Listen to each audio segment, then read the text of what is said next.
Hello everyone and welcome back to JB's Total Gaming, where today I have something to posit to you that maybe Resident Evil 7 can save virtual reality gaming. So you may remember a while back I did a video on if virtual reality gaming was dead on arrival, and the reason I asked those questions is that there are a lot of issues with virtual reality gaming. There is the lack of fidelity, and also along with that the screen door effect.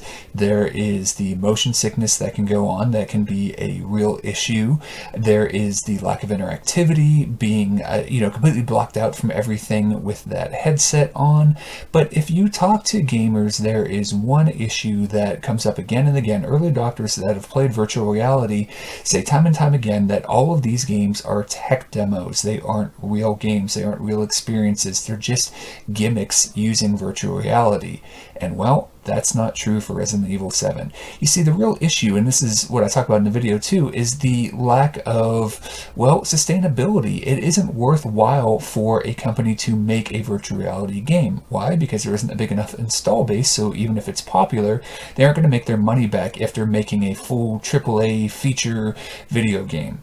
So companies have to provide money in order to make that worthwhile. Now, the game like Resident Evil 7 that's coming out for systems and not just virtual reality, that can be a little bit different. But for a game that's designed for VR, that is going to be a big issue. And the question is, how long will companies fund these projects and give companies money in order to make virtual reality games to make their systems worth buying? And if the install base doesn't get big enough soon enough, eventually companies are going to want to stop spending that money, especially since, it isn't going to be worth these companies to make these big games. They're going to cost a lot of money for these companies to help back. And, well, a lot of people thought Resident Evil 7 wasn't going to work in virtual reality. A game where you control in first person and you move around. You see, when you're in a cockpit or a seat or something like that, you don't have as many issues with motion sickness. The issue is your body isn't moving. Your station tubes aren't registering any movement, but your mind thinks you are, and it causes a sort of disconnect. It's kind of the opposite effect. If you are driving in a car, your body knows you're moving physically, but if you're looking down, say reading a book or something like that, your mind and your eyes are focused on a stationary thing. So your mind thinks maybe you aren't moving, but your body thinks you are. So it's kind of the opposite thing. But when those two things are disconnected is when you get motion sickness. Now, how this works and what developers are trying to do to avoid that is something that I suggest checking out in Super Bunny Hop's video. I'll try to remember to link that in here, where he talks about a lot of the techniques developers are using to try to negate motion sickness in virtual reality gaming. And this is one of those techniques right here. You notice how with the light on the screen, you have a focus on the center of the screen and the edges are blurred out. That is one of the techniques that helps people to not experience motion sickness. So this game, designed to be a first-person horror game, happens to have within it an element that also makes motion sickness less likely to happen. And there are a lot of these little techniques that developers are learning and are using, and Resident Evil 7 has shown that you can make a AAA game in first person and make it so that the motion sickness, while there are certainly people that experienced it, maybe isn't any worse than a lot of other games out there. There are other techniques they use, like you can turn on where you turn like every 15 degrees or something like that instead of moving smoothly on the turns. That can help. And basically a lot of little techniques that combined can make this game not only playable but very enjoyable and even better. Not only is it not just a tech demo, but it can actually improve your experience. While some people prefer playing it not in virtual reality, who do have that option, many people have said in virtual reality they actually have better aiming.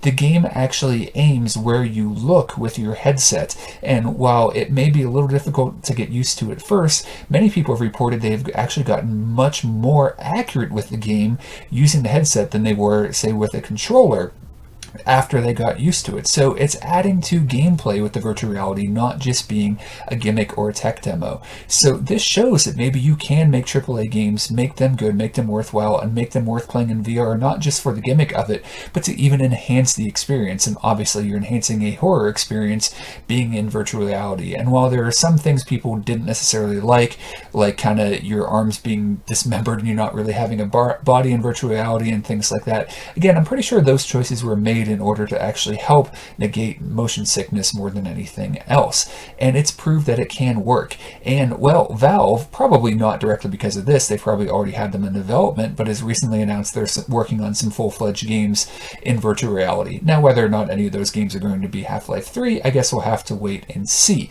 But the idea that you can make a full-fledged AAA game for virtual reality and make it work is something that this game shows. No, I don't think this game in and of itself can save virtual reality, but I do think it's an indication of what might just save it, that this game can be made, and that might influence more developers to want to work on it.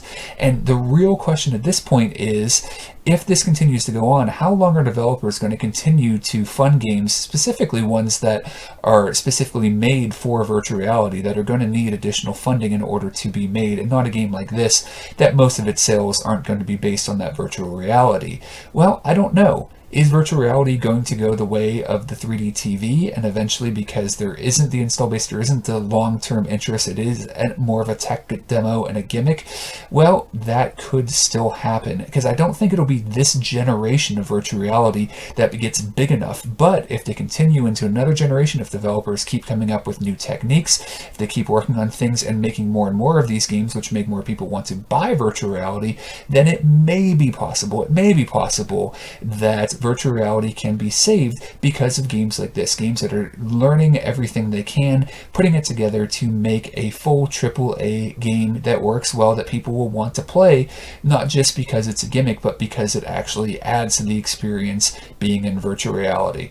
Well, I think that's probably a good point to stop right there. What do you think? Let me know what you think. Is this something that you want to see continue? I don't know how many of my viewers actually had a chance to try virtual reality, and I know I really haven't. And actually, this footage is from Jim Sterling's playthrough. And for those of you who are familiar with his channel, particularly his most recent Jimquisition episode, then I think he'd appreciate the joke and not mind me using his footage in this video. But again, that's if you're a fan of him and what he's been talking about recently. But let me know what you think in the comments. Is this something that people are still excited about, even if you haven't jumped on the bandwagon yet? If the price comes down, if it's more readily available, and there's more AAA games, is that something that's going to interest you? Or do you think that it's not going to last long enough to see another generation, and even though this is a good sign of the future, that it's not going to be enough? Thanks a lot for watching, and we'll talk to you again soon.